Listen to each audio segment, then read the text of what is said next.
감정이라는 것을 어떻게 이해를 해야 될까? 사실은 예, 이 감정에 대해서 이렇게 좀 책을 보다가 아주 정말 이렇게 마음에 와닿는 표현을 하나를 발견을 하게 돼서 마음에 와닿는 설명을 발견하게 됐습니다. 거기서 감정을 뭐라고 얘기하고 있냐면은 하나님께서 우리에게 주신 선물이라고 말하고 있는데, 근데 어떤 의미에서 선물이냐면은 바로 이 하나님께서 창조하신 이 세상에 어떤 일들, 이 세상에 반응하게 하고 이 세상에서 이루어지는 일들에 반응하게 하고, 또 반응하는 가운데에서 그 하나님께서 주시는 이 세상의 것들을 통해 주시는 풍성함을 누리게 하는, 바로 하나님께서 주시는 선물이라는 것. 그러니까 감정이 있음으로써 우리는 세상에 이루어지는 일들에 반응을 하고, 그 반응 가운데서 또 주시는 것들, 하나님께서 예비해 놓으신 어떤 그런 풍성함을 누리게 된다라는 것입니다. 이것이 정말 이렇게 마음에 와닿던 이유가 뭐냐면은 만약에 이렇게 생각을 해봤어요. 만약에 우리 안에 감정이 없다고 한다면은 우리가 지금 경험하고 있는 어떤 풍성함들을 삶에서 경험할 수 있을까? 만약에 우리에게 어떤 희노애락, 예를 들면 가장 대표적인 감정이죠. 기뻐하고 어떤 노하고 애는 뭐죠? 사랑하고 락 즐거워하고. 설교 때 이렇게 생각이 안 나면 곤란해지죠, 그렇죠? 무식함이 드러나는 것 같아요. 하여튼 어찌됐든 이런 어떤 감정이 없다고 한다면은 정말 우리가 누릴 수 있는 어떤 풍성함들, 세상의 어떤 풍성함을요, 참 많은 걸 누리지 못하는, 잃어버리게 되는 그런 모습이 되지 않겠습니까? 어떤 우리가 쉽게 살펴볼 수 있는 예가 바로 이 로봇을 생각해 보면 아마 쉽게 생각할 수 있을 것 같아요. 이 로봇이라는 것이 아무리 사람처럼 비슷하게 되어서 보기도 하고 듣기도 하고 말하기도 하고 냄새 맡기도 하고 어떤 이런 것, 정말 아무리 사람과 비슷해진다고 한다 할지라도 그 로봇가 우리가 세상과 반응하듯이, 특히 사람과의 관계 가운데서 우리가 서로 반응하고 그 안에서 누리는 것, 이런 것을 과연 로봇가 누릴 수 있겠는가 하는 거예요. 못 누리죠, 그렇죠? 못 누린다고 생각하는 이유가 뭐겠습니까? 로봇에게는요, 감정이 없기 때문에. 물론 로봇에다 감정을 집어넣으려고 여러 가지로 하여튼 어마어마한 데이터들을 이럴 땐 이렇게 느끼고, 이럴 때 사람들은 이럴 때 슬퍼하고, 이럴 때 눈물을 흘리고 영화나 TV 보면 그런 것들 많이 나오지 않습니까? 아무리 그렇게 많은 데이터, 어마어마한 양의 데이터를 집어넣어도 그것이 인간의 흉내를 낼 수 있는 것처럼 낼 수는 있게 만들 수 있을지 모르지만, 정말 우리가 누리는 것, 느끼는 것, 이런 것들을 다 받지는 못하지 않겠습니까? 그렇죠. 그 풍성함은 누리지 못할 거예요. 즉 이 감정이라는 것은요, 그러므로 어떻게 보면 하나님께서 우리 인간에게 주신 가장 큰 선물이 아닐까, 가장 큰 선물 중에 하나가 아닐까, 이 세상 하나님이 주시는 것을 누리게 하시기 위해서 주신 가장 큰 선물이 아닐까라는 생각을 해봅니다. 그런데 이 사실은 가장 큰 선물이라고 말씀을 드렸는데, 그런데 또 사실 선물이라고, 하나님의 선물이라고 얘기하기에는 조금 부담이 되는 부분도 있어요. 왜냐하면은 이 감정이라는 것이 좋은 것만 있으면은 하나님이 주신 선물이구나, 막 행복하고 기쁘고 막 즐겁고 이런 만족하고 이런 것만 있으면 선물이구나라고 생각할 수 있을 텐데, 사실은 어떤 그런 좋은 것이 아니라 좋지 않은 것처럼 느껴지는 감정도 많이 있지 않겠습니까? 우리를 힘들게 하고 아프게 하고 어떤 우리를 고통스럽게 만드는 그런 감정들도 있지 않겠습니까? 그리고 그 중에서 아마 대표적인 것을 이 분노라는 감정이라고 말할 수 있을 것 같아요. 이 분노라는 것, 이것이 정말 하나님께서 우리에게 주신 선물이라고 말하기에는, 사실은 분노하면 우리는요, 오히려 분노가 우리를 얼마나 힘들게 하고 아프게 했는지, 분노라는 것이 우리 삶 가운데 얼마나 큰 타격을 주고, 사실은 우리는 분노라는 것은 좀 피해야 될, 없으면 더 좋을 감정이라고 생각하고 있지는 않은가 하는 것입니다. 바로 오늘부터, 이번 주부터요, 한 5주 정도를 계획을 하고 있습니다. 한 주 정도 더 늘어날 수 있을지 모르겠는데요, 5주 정도를 5주 정도 이 분노라는 감정을 주제로 해서 하나님의 말씀을 함께 나누려고 합니다. 그래서 이 분노라는 것, 하나님이 주신 선물이라면 이것이 어떻게 우리에게 선물이 될 수 있는지, 선물이 되기 위해서 우리에게 필요한 믿음은 무엇인지, 분노라는 것을 우리가 그러므로 어떻게 바라봐야 되고, 어떻게 이것을 하나님이 주신 축복으로 만들어갈 수 있게 되는지, 함께 이 분노를 주제로 해서 말씀을 나누도록 하겠습니다.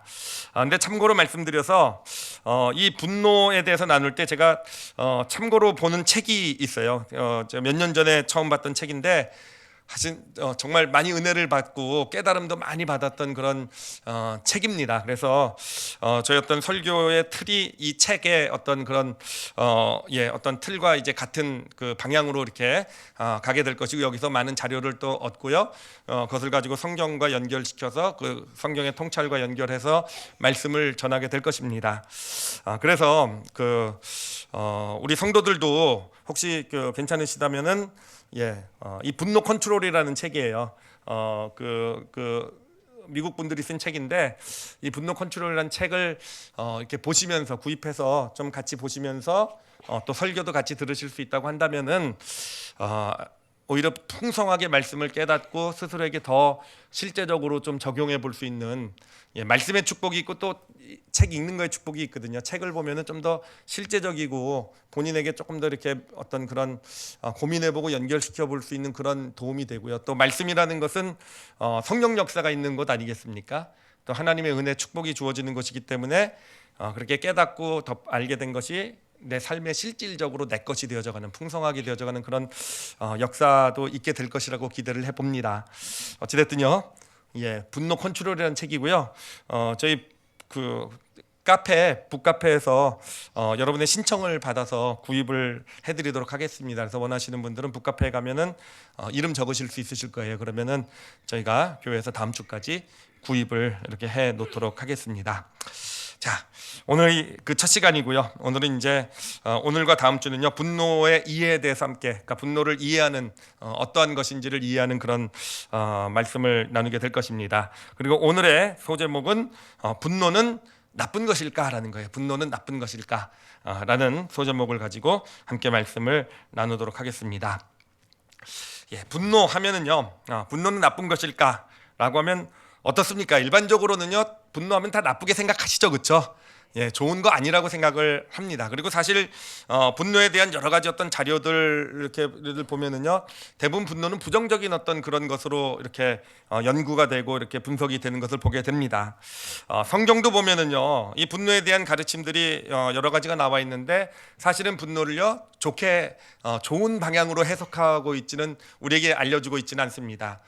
대표적으로 어떻게 얘기하고 있냐면은 잠언 29장 22절을 보면은요, 노하는 자는 다툼을 일으키고 성내는 자는 뭐가 많다고요? 범죄가 많다. 그러니까 어떤 분노라는 것이 사람 사이 어떤 관계에 다툼을 가져다 주고, 뭐 너무 당연하죠, 그렇죠? 그리고 어떤 분노라는 것이 결국 우리를 범죄 가운데로, 어떤 죄 가운데로 이끈다라고 성경이 얘기하고 있는 것이죠.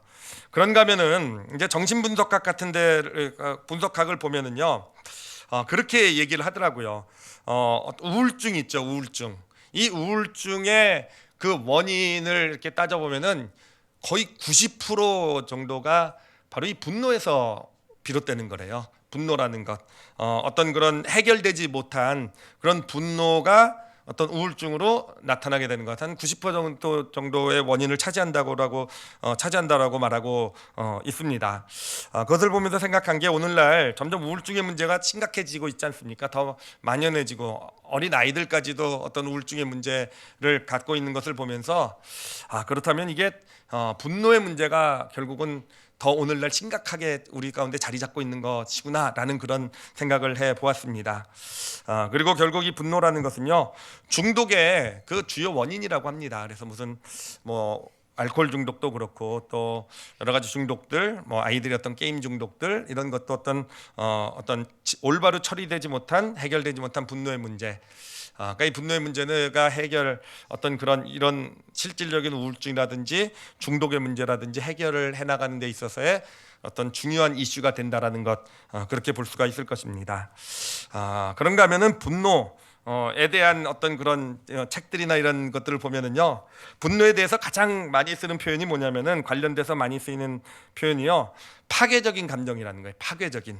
그러니까 그 안에, 분노라고 하면 그 안에 아주 강력한 에너지가 들어있고, 강력한 에너지를 가진 감정인데, 그 강력한 에너지가 주로 파괴하는 어떤 그런 역할을 한다라는 겁니다. 그래서 대표적으로는 사람과 사람 사이의 관계를 파괴하는 그런 에너지, 분노라는 것, 사람과 사람 사이의 관계를 파괴하고요. 그리고 그뿐만 아니라 더 심각하게는 실제로 이 분노라는 것은요, 그 분노를 품은 사람의 내면을 파괴한다고 합니다. 내면을 파괴해서 우리의 내면이라는 것이 어떤 그 좋은 감정들도 담아야 되는 그릇 아니겠습니까? 평안이라든지 기쁨이라든지 만족이라든지 행복이라든지 이런 것을 담는 그릇이 내면인데, 분노라는 것이 바로 그 내면의 그 그릇을 파괴를 한다라는 거예요. 그래서 분노라는 것이 결국은 분노의 사람이 돼갈수록 어떤 그런 올바로 평안, 기쁨, 즐거움 이런 것을 누리지 못하게 된다라는 거죠. 누려도 오래 담고 있지 못하게 된다라는 것이죠. 그런가 하면은 이 파괴적인 에너지는 육신에까지 영향을 미쳐서 어떤 육신의 건강을 파괴하는 역할도 하게 되는 게 바로 분노라고 이야기를 하고 있습니다. 자, 이렇게 모든 분석들이 분노는 좀 부정적인 쪽으로 이제 분석, 나쁜 것으로 이렇게 하고 있고요. 실제로 성경을 좀 생각을 해봤어요. 성경의 어떤 분노의 실질적인 케이스들을 생각해봤더니 성경도 역시 어떤 분노들의 어떤 실질적인 케이스가 대부분 부정적인 역할을 하더라고요. 그러니까 예를 몇 개 들어드리면, 인류 최초의 살인이 어떤 사건인지 기억하시죠, 그렇죠? 첫사람 아담의 두 아들 가인과 아벨이 있었는데 형 가인이 동생 아벨을 죽인 거죠, 그렇죠? 인류 최초의 살인인데 그 원인이 무엇입니까? 이 두 사람이 제사를 드렸는데 하나님께서 아벨의 제사만 받고 가인의 제사는 안 받았잖아요, 그렇죠? 그러면서 가인이 그 마음에 뭘 품게 됩니까? 분노를 품게 되죠. 그리고 그 분노가 결국은 살인으로 동생을 죽이는 일로 연결되는 거 아니겠습니까? 자, 그런가 하면은 또 분노의 예가 될 수 있는 게, 요셉의 형들이 요셉을 팔아먹은 사건이 있잖아요, 그렇죠? 11번째 아들이었던 요셉을 애굽의 노예로 팔아먹습니다. 사실 어떻게 형들이 동생을 그렇게 팔아먹을 수 있을까? 충분히 팔아먹을 수 있습니다, 그렇죠? 충분히 팔아먹을 수 있을 것 같은데, 근데 사실은 요셉의 형들도 믿음의 가정에서 자란 사람들이고요. 야곱, 믿음의 어떤 조상의 가족에서 자란 사람이고 믿음 가운데 있었던 사람들이에요. 그런데 어떻게 동생을 노예로 팔아먹을 수까지 그런 일이 나타나게 되었을까? 결국 아버지의 어떤 편애 아니겠습니까? 아버지가 11번째 아들인 요셉을 편애하게 되고요. 그 어떤 그런 사건들, 아버지가 편애한 것에 대한 어떤 사건들, 그에 대한 어떤 요셉의 어떤 잘못됐다고 얘기하긴 그렇지만 어린 어떤 시절의 어떤 그런 모습들, 이러한 것들이 결국은 그 분노가 그 형들의 내면에 쌓이게 되는 것이고, 결국 그것이 이게 폭발하게 되었을 때 동생을 노예로 팔아먹는 그런, 사실은 상상도 평소에는 생각하지도 못했던 그런 죄를 짓게 되는 그런 원인이 된 거 아니겠습니까? 그러니까 이 분노라는 것이요, 그래 내게 감춰져 있었는지도 몰랐던 어떤 죄성을 막 드러내게 하는 어떤 그런 매개체가 되기도 합니다. 그런가 하면은 또 모세의 경우도요, 애굽의 왕자로 40년 동안 아주 탁월함을 발휘했던 모세가 이제 40대에 큰 꿈, 비전을 가지고 왕궁을 떠나죠, 그렇죠? 왕자의 신분을 내려놓고 자신의 동족을 찾아갑니다. 동족을 구원하기 위해서. 그렇게 찾아간 모세인데 결국은 자기의 분노를 참지 못해서 애굽 사람을 죽이게 되고요. 어떻게 됩니까? 광야로 도망가서 40년을 지내게 되잖아요, 그렇죠? 즉 분노라는 것은 이렇게 한 사람의 인생의 꿈을 완전히 좌절시키는 역할을 하기도 해요. 어떤 그런 실력이 있고 훈련을 받았고 다 큰 비전과 소망을 가지고 있는데 분노를 제대로 처리하지 못한 것이 결국은 그 꿈을 완전히 무너뜨리는 그러한 역할을 하게 된 거 아니겠습니까? 바로 이렇게 우리가 이 성경에 나오는 예를 보더라도 대부분의 경우 분노는요, 우리 인간의 어떤 그런 어떤 죄성을 드러내게 되고요, 상상도 못했던 어떤 내 안에 감춰진 문제들이 어떤 악함이 나타나게 되고 우리의 어떤 꿈을 깨뜨리게 되고 하는 이 부정적인 어떤 그런 모습들로 이렇게 분노가 역할을 하는 것을 보게 됩니다. 그런데요, 대부분이 이렇게 부정적이고 파괴적인 어떤 역할을 분노가 하게 되는데, 근데 정말 드물게는요, 분노가 좋은 역할을 하는 경우도 있어요, 그렇죠?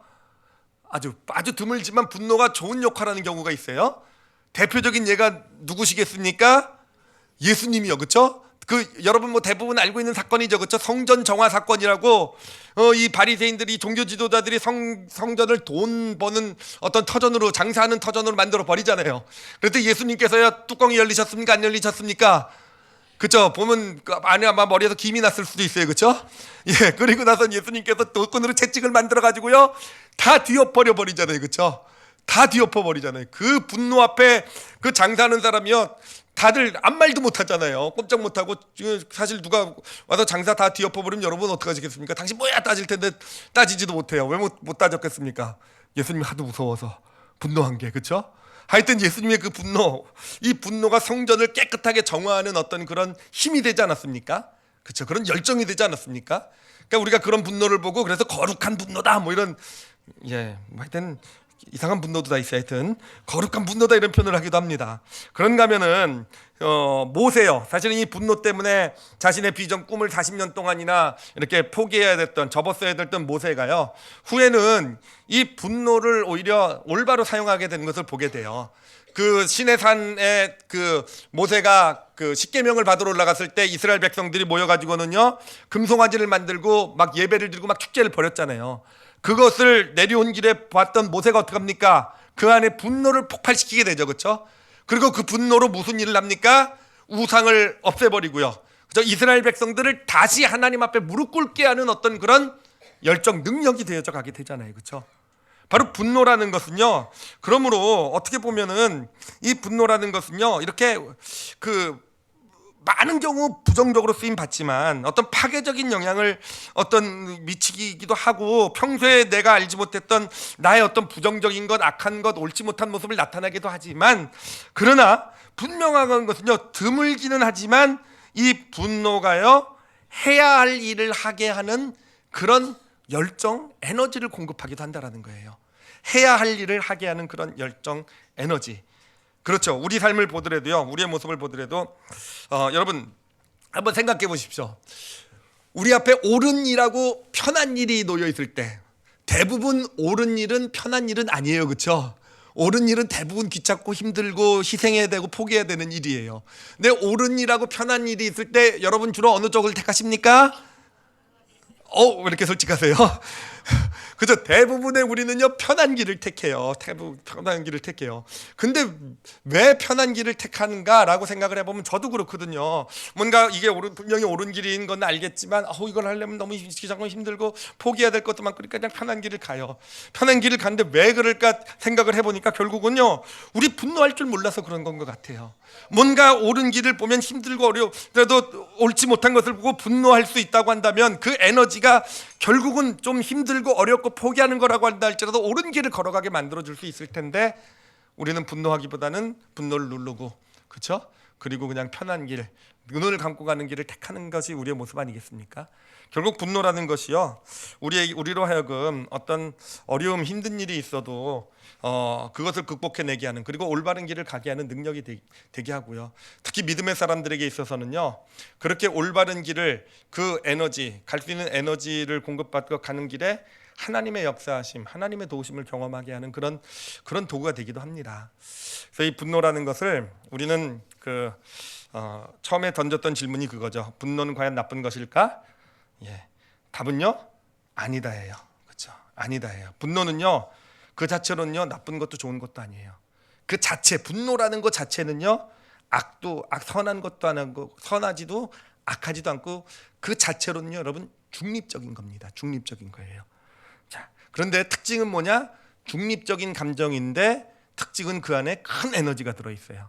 큰 에너지가 들어있기 때문에 그게 부정적으로 쓰일 경우에는 크게 파괴하는 역할을 하게 되지만, 또 긍정적으로 올바르게 쓰일 때는요, 그것이 큰 어떤 일을 감당하게 하는 능력이 되기도 하는 것이 바로 이 분노라는 감정이 됩니다. 그러므로 우리에게 중요한 건, 분노를 대할 때 이제 우리가 함께 이제 좀 계속 초점을 맞춰갈 것이요, 두 가지예요.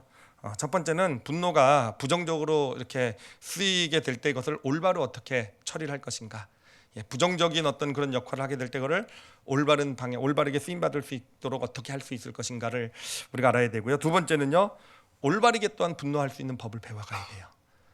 올바르게 분노를 우리 안에서 사용할 수 있는, 무조건 분노는 없애야 되고 피해야 되는 게 아니라, 그것을 어떻게 올바르게 그것을 내 삶의 긍정적인 어떤 열정으로 사용할 수 있을까를 배워야 할 것입니다.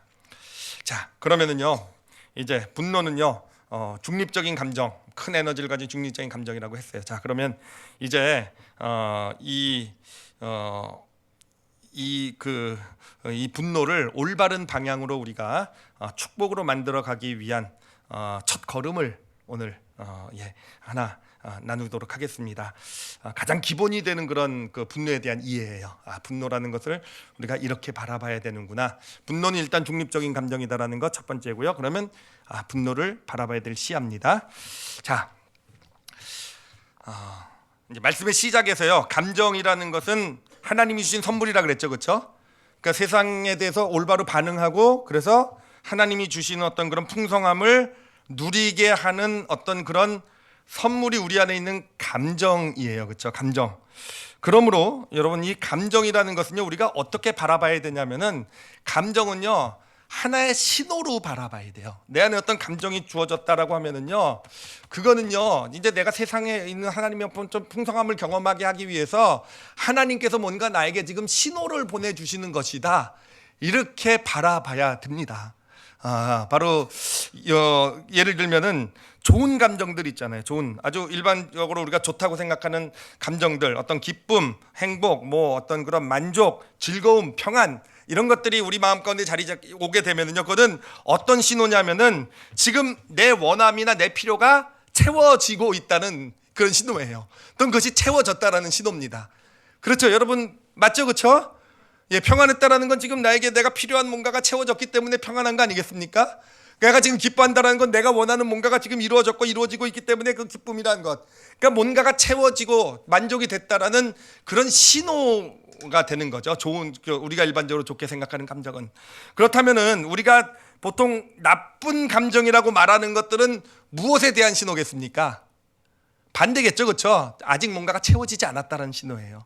뭔가 지금 내가 원하는 것, 내가 필요한 것이 제대로 이루어지지 않았다라는 신호예요. 뭔가 내 삶 가운데 지금 바뀌어야 될, 뭔가 내 삶에 뭔가 변화돼야 될 부분, 뭔가 개선돼야 될 부분이 있다라는 그러한 신호가 됩니다. 그러니까 여러분 분노라는 것은요 결국은 어떻게 우리가 바라봐야 되냐면은 분노라는 것은요 지금 나에게 주어지고 있는 신호인데 어떤 신호냐면은 내 안에 무언가가 지금 굉장히 불편하다는 신호예요. 내 안에 무언가가 지금 굉장히 잘못되었다라는, 뭔가 바람직하지 못하다라는 아주 분노라는 것, 강력한 에너지를 가진 급박하고도 강력한 신호가 바로 분노다라고 그렇게 보셔야 됩니다. 분노라는 것. 그러면 어떻게 되겠습니까? 신호니까 여러분 신호를 보면 여러분 뭘 해야 됩니까? 해석을 해야 되잖아요, 그렇죠? 빨간불이 켜졌으면 어떻게 해석합니까? 멈추라고 해석해야 되잖아요, 그렇죠? 파란불이 켜졌으면 가라라고 해석해야 되잖아요, 그렇죠? 노란불이 켜지면 어떻게 됩니까? 대부분의 남자들은 가라라고 이해를 하고요, 대부분의 여자들은 멈추라고 이해를 하죠, 그렇죠? 참 다르긴 달라요, 그렇죠? 어찌됐든 신호라고 우리가 생각을 하면은요, 신호, 분노가 신호다라고 하면 이제 신호를 해석을 하는 게 중요하게 됩니다. 근데 이제 해석을 하되 어떻게 해석해야 됩니까? 올바로 해석해야 되죠. 근데 많은 경우 우리가 분노를 이제 본능적으로 신호를 받는데 잘못 해석하는 경우가 많아요. 제가 예를 좀 들어서 설명을 해드리도록 하겠습니다. 성경의 예인데요. 그 성경에 나오는 아주 대표적인 분노의 사람이 누구냐면은 사울 왕입니다. 사울 왕. 사울 왕은 결국은 그 다윗에 대한 어떤 분노 때문에 어떤 그 자신의 삶을 망가뜨린 사람이 사울이에요.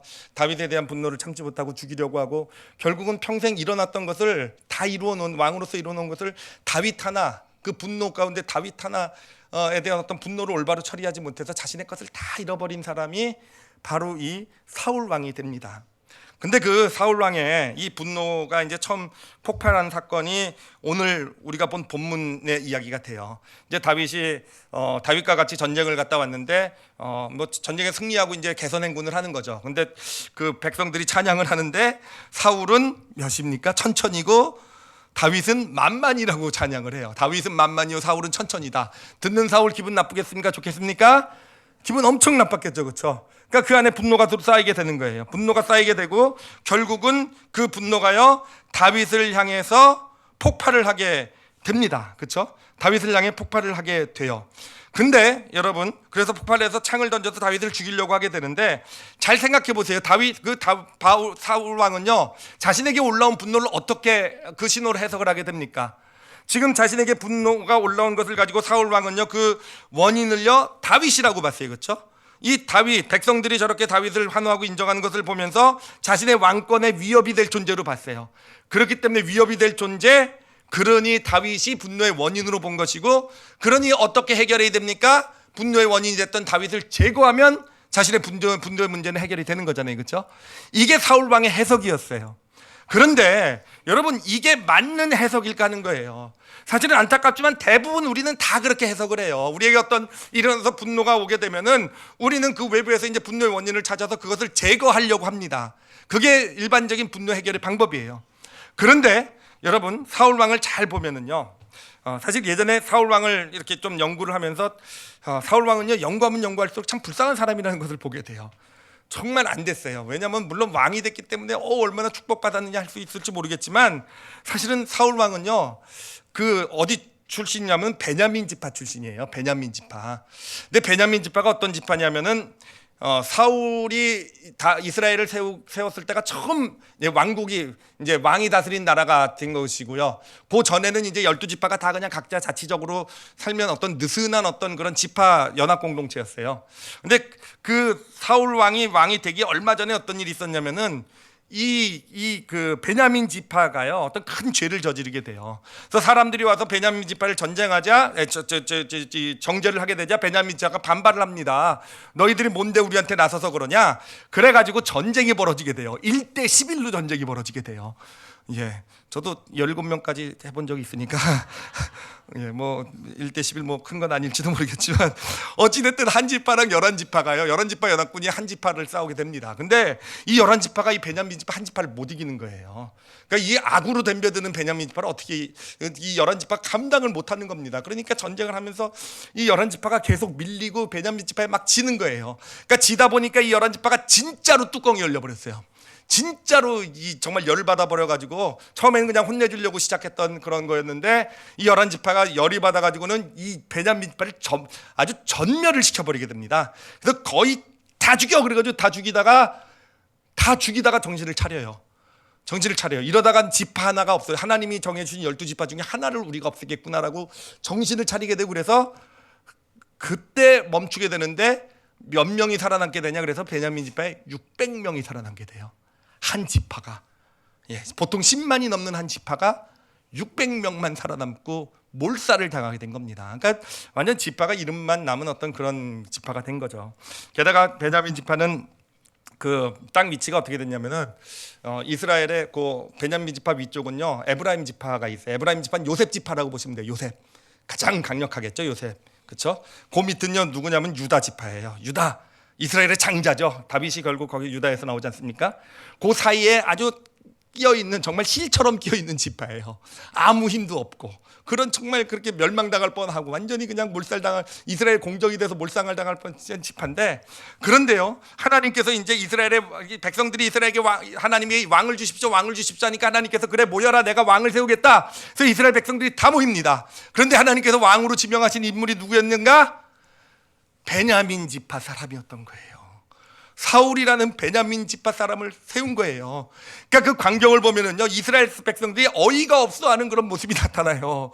어떻게 베냐민 지파 출신이 왕이 될 수가 있겠는가? 지금 600명밖에 안 남고 몰살당한 지가 얼마나 됐고, 이스라엘의 공적으로서 그렇게 이스라엘 11지파를 대적하던 정말 어떻게 거기서 왕이 나오는가? 말도 안 된다고 생각한 거죠. 그러니까 왕의 즉위식이 어떻게 된 줄 아십니까? 하나님이 그렇게 선포하면 축제가 돼야 되잖아요. 그렇게 원했던 왕이 하나님께서 주셨으니까. 그런데요, 아니요, 다 들려 듣고요, 쳐다보고요, 그냥 다 집으로 돌아가요. 실망한 거죠. 사울 왕이 불러도 안 와요. 무시하는 거죠. 너 한번 잘해봐라. 네가 진짜 왕이냐? 너 같은 게 어떻게 왕이 될 수 있냐? 그래도 하나님이 세워놨으니까 인정 안 할 수는 없으니까 그냥 하나님이 세워놨으니까 한번 잘하는지 보자. 뭐 이런 거였어요. 그 가운데 이 사울 왕은요, 진짜 자신도요, 왕으로 세워졌을 때요, 그렇게 얘기해요. 어떻게 내가 왕이 될 수 있습니까? 나 같은 존재는, 나 같은 지파 출신이 어떻게 안 됩니다. 그게 사울 자신에 대한 생각이었어요. 근데 하나님께서 왕으로 세우시고, 그 백성들은 다 무시하고, 그 가운데서 정말 사울은 치열하게 싸우게 돼요. 정말 최선을 다해서 열심으로, 정말 열정적으로 정말 할 수 있는 모든 것을 다 하게 되고, 그러면서 전쟁의 승승장구를 하게 되면서 결국은요, 왕권을 강력하게 세워가게 된 거예요. 그렇게 해서 왕권이 세워졌습니다. 그래서 이제는 왕으로서 온전해진 거예요. 그런데 이제는 내가 왕이고 이제는 걱정이 없는 그런 튼튼한 왕권이 세워졌다고 생각했던 그때 누가 등장했느냐? 다윗이 등장한 거예요. 골리앗을 때려잡고 백성들의 이스라엘의 스타로 등장을 한 거예요. 그러더니 전쟁을 싸울 때마다 혁혁한 공을 세워서 처음엔 기뻐했는데 백성들이 뭐라고 찬양합니까? 사울은 천천인데 다윗은 만만이다. 여러분, 거기에 분노한 거예요. 그러면은 여러분 잘 생각해 보세요. 사울이 진짜로 분노한 그 원인은 무엇이겠습니까? 사울 왕은요, 다윗 때문이라고 생각했어요. 사울 왕은 자신의 왕권이 위협당해서라고 생각을 했어요. 그렇죠? 그런데요, 여러분, 실제로 사울 왕이 진짜 그 분노, 참을 수 없는 분노, 그 분노를 끝까지 놓지 못하고 다윗이 도망 다니고 이제는 전혀 위협이 되지 않을 때까지도 그 다윗을 향한 어떤 그런 정말 악착 같은 어떤 그런 분노, 그게 나온 원인, 그 이유가 뭐겠습니까? 다윗 때문이 아니에요. 단순히 어떤 왕권의 위협 때문이 아니에요. 그 안에 자리 잡고 있는 뿌리 깊은 열등감, 뿌리 깊은 열등감. 게다가 다윗은 유다 지파 출신이거든요. 뿌리 깊은 열등감. 결국은 그 열등감으로 왕권을 그렇게 세워온 것인데, 결국은 다윗의 등장 가운데 그 열등감이 다시 도지게 된 것이고, 그 열등감으로 결국은 그 분노가 터져 나오게 된 거예요. 자, 그렇다면은 사울이요, 그렇게 자신의 어떤 분노가 올라왔을 때, 다윗 천천만만 찬양을 하고 분노가 올라왔을 때 그것을 올바르게 해석해낼 수 있었다고 한다면, 이게 내 열등감의 문제였구나. 내가 베냐민 지파 출신으로서 가지고 있었던 열등감. 그리고 사울 왕도 하나님의 사람 아니겠습니까? 그래서 그 열등감의 문제를 가지고 하나님 앞에 설 수 있었다고 한다면, 하나님 저 힘듭니다. 다윗 때문에 정말 견딜 수가 없습니다. 사람들이 다윗을 좋아하고 환호할 때마다 제 마음이 견딜 수가 없어요. 하나님, 제 열등감이 저를 너무 힘들게 합니다. 하나님 앞에 그렇게 섰다고 한다면요, 어떻게 됐겠습니까? 저는 그렇게 설 수만 있었다고 한다면 오히려 그것이요, 사울 왕이 온전한 왕이 되는 기회가 될 수 있었을 것이라고 생각해요. 하나님께서 그 내면의 열등감을 만져주시고, 너는 내가 세운 왕이다, 내가 선택했다, 내가 기름 부었다, 아무도 너를 패할 수 없다. 하나님의 그 사랑 가운데 오히려 그 내면이 치유되는, 건강하게 되는 기회가 되지 않았겠습니까? 자, 이 이야기에서 우리가 꼭 보아야 될 것이 있어요. 분노는요, 신호입니다. 신호예요. 뭔가 자신의 원함, 뭔가 필요가 채워지지 않았다는 것, 뭔가가 지금 불편하고 뭔가가 지금 굉장히 크게 잘못됐다라는 아주 급박한 신호예요. 급박한 신호, 아주 강력하고 급박한 신호가 지금 나에게 온 겁니다. 그런데요, 중요한 것은 무엇이냐? 여러분, 그 신호를 해석할 때요, 그 원인이 지금 당장의 어떤 분노의 대상이 아니라는 거예요. 모든 경우가 그렇습니다. 나를 지금 분노케 했던 그 사람, 나를 지금 분노케 했던 그 상황, 어떤 환경, 이것, 외적인 것에 원인이 있지 않다는 겁니다. 분노라는 신호는 무엇을 보여줍니까? 지금 내 내면에 뭔가 문제가 있다는 걸 보여주는 거예요. 내 내면에 뭔가 지금 잘못되고 있는 무언가가 있다는 것, 내 내면에 이제까지 내가 알지 못했던, 내가 바쁘게 살아오냐고 또는 살아오면서 가지고 있었던 내 내면의 그 근본 문제, 그것을 이제는 치료해야 된다는, 이제는 그것을 올바로 온전케 해야 된다라는 아주 급박하고 강력한 신호가 바로 이 분노가 되는 것입니다. 그러므로 여러분, 분노가 우리 가운데 올라오게 되면은요, 올바로 해석하셔야 됩니다. 올바로 해석하셔야 돼요. 근데 분노의 해석은요, 쉽지가 않아요. 왜냐하면은 분노는요, 준비되지 않은 상황 가운데서 올라오잖아요. 그렇죠? 내가 나는 10분 후쯤 분노할 것이다, 그러고 나서 분노하시는 분 안 계시잖아요. 그렇죠? 막 기분 좋게 가족들과 놀러 갔다가 와이프의 한마디 때문에 그냥 확 분노. 제 얘기예요. 예상 못하잖아요. 정말 즐겁고 행복하게 될 여행이 완전히 그 분노 하나로 완전히 망가지게 되고요. 그렇죠? 자녀랑 잘 지내다가 어저께도 제 딸남이랑 잘 전화하다가 제가 그냥 수학 문제 못 푸는 걸 보고 열이 받아가지고 확 소리를 질렀는데 얘가 울기 시작하고 정말 해결이 안 되고 막 정말 이 얘기를 왜 하는지 모르겠는데, 그러니까 다시 말씀드리면 준비하지 않을 때 올라온다라는 거예요. 준비되지 않을 때. 그러니까 사실은 대비하기가 참 힘들어요. 그리고 참 큰 에너지를 갖고 있기 때문에 통제되기가 참 힘들어요. 그렇기 때문에 우리는 분노가 올라오면은 그걸 폭발시키든지요, 아니면은 그것을 하여튼 억압하는 쪽으로만 자꾸 해결하게 돼요.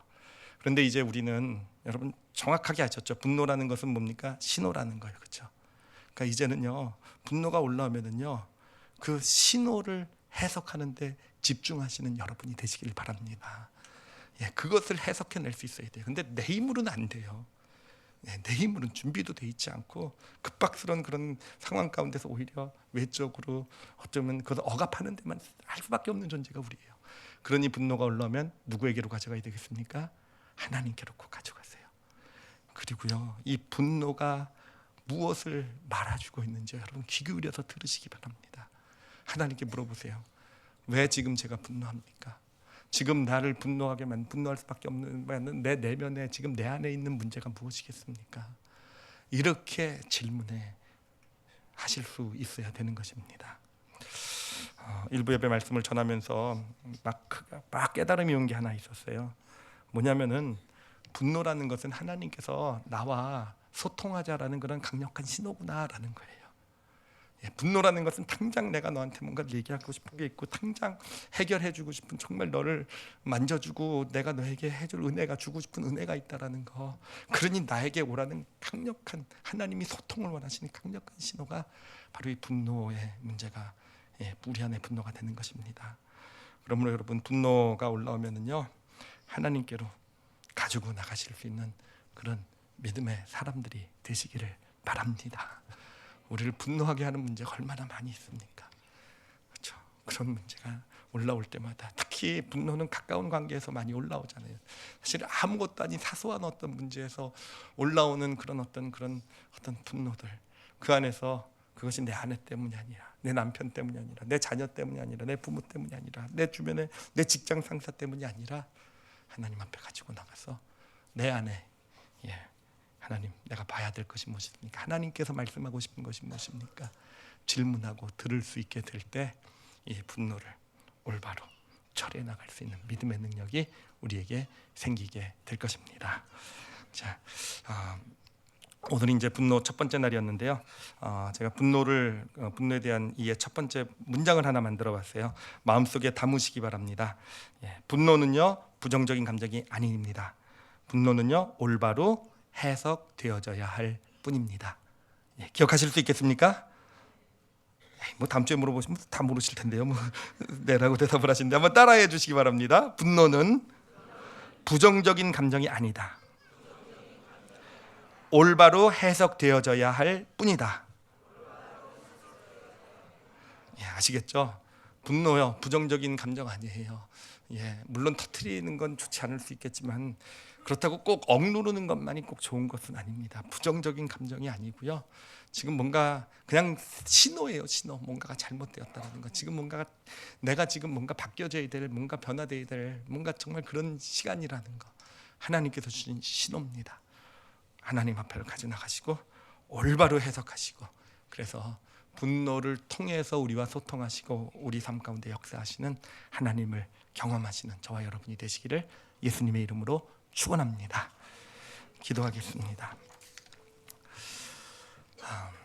여러분, 기도하실 때요,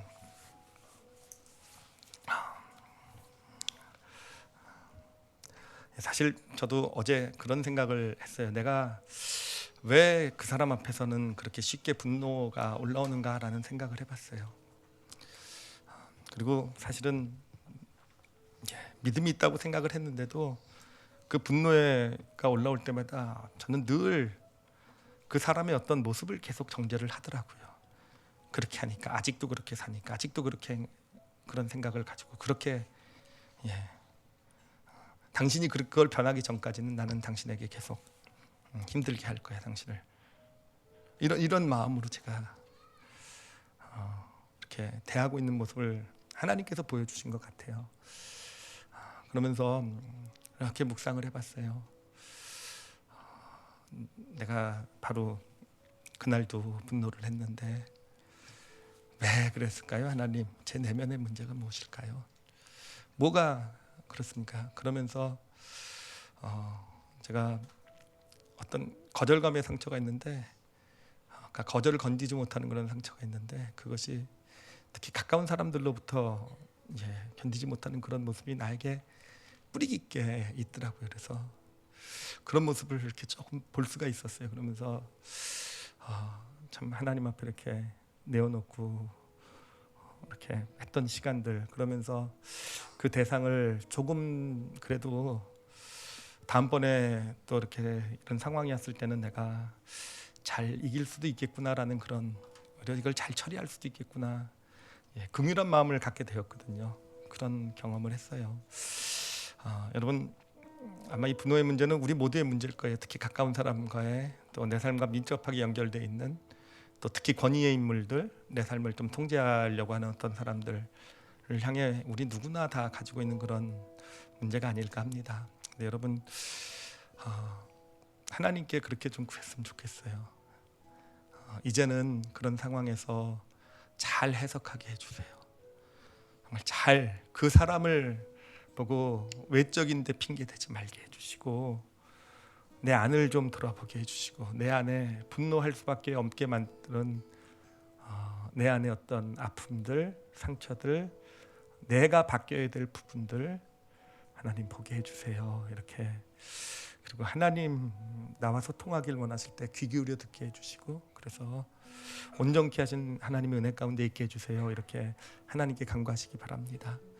그리고 또 소원하실 것은 앞으로 분노에 대해서 배워가게 될 것인데, 정말 잘 깨닫게 해주셔서 이 분노를 통해 주시는 축복 보게 해주시고, 그래서 내 삶에 이 분노의 문제만 해결되면은요, 진짜 무엇보다도 관계의 축복들이 풍성하게, 감정이라는 건 하나님이 이 세상에 주신, 이 세상을 통해 주신 풍성함을 누리게 하는 거 아니겠습니까? 이 문제를 우리가 잘 처리하면 우리 가정이 더 풍성한 어떤 정말 천국이 되어져 갈 거라고 믿어요. 확신해요. 그것이 나로부터 시작될 거라고 믿어요. 내가 내 분노의 문제를 올바로 하게 될 때 잘 하나님 깨닫고 배우고, 그래서 내 주변의 환경을 그렇게 하나님께서 온전케 하시는 천국으로 이끌어 가시는 그 복을 내가 누리게 해주십시오.